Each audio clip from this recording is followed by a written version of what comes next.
ಸಂಸ್ಥೆಯಲ್ಲಿ ಪ್ರದರ್ಶನ ಆಗ್ತಾ ಇದೆ. ನೀವೆಲ್ಲರೂ ಅವ್ರ ಜೊತೆನಲ್ಲಿ ನಮ್ಮ ಮಕ್ಕಳ ಜೊತೆ ಹೊರಟಿದ್ದೀರಿ ಅಂತ ತಿಳಿದಿದ್ದೀನಿ. ಮತ್ತು ರವಿ ನಿರ್ದಿಗಂತ ಅವರು 2 ವರ್ಷಗಳ ಕಾಲ ನಮ್ಮ ಜೊತೆ, ನಮ್ಮ ಕುಟುಂಬದ ಒಬ್ಬ ಸದಸ್ಯರ ರೀತಿ ನಮ್ಮ ಜೊತೆ ಬೆರೆತು ಈ ಅದ್ಭುತವಾದ ನಾಟಕವನ್ನು ಕಟ್ಟಿಕೊಟ್ಟಿದ್ದಾರೆ.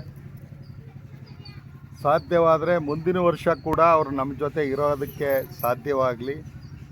ಪ್ರಕಾಶ್ ರಾಜ್ ಅವರಿಗೆ ಮತ್ತು ನಿರ್ದಿಗಂತ ಸಂಸ್ಥೆಯಲ್ಲಿ ನಾವು ಆ ರೀತಿ ಮನವಿ ಮಾಡೋಣ ಅಂತ ವಿನಂತಿ ಮಾಡ್ತಾ ಅವರಿಗೆ ವಿಶೇಷವಾದಂಥ ಧನ್ಯವಾದಗಳನ್ನು ನಿಮ್ಮೆಲ್ಲರ ಸಮ್ಮುಖದಲ್ಲಿ ನಾನು ಹೇಳ್ತಾ ಇದ್ದೀನಿ.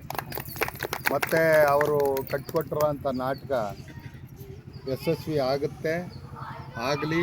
ಮತ್ತು ಇನ್ನೊಂದಷ್ಟು ಪ್ರದರ್ಶನಗಳು ನಮ್ಮ ಕಾಡು ಮತ್ತು ನಾಡನ್ನು ಉಳಿಸುವ ಸಂದರ್ಭದಲ್ಲಿ ಅದು ಯಶಸ್ವಿಯಾಗಲಿ.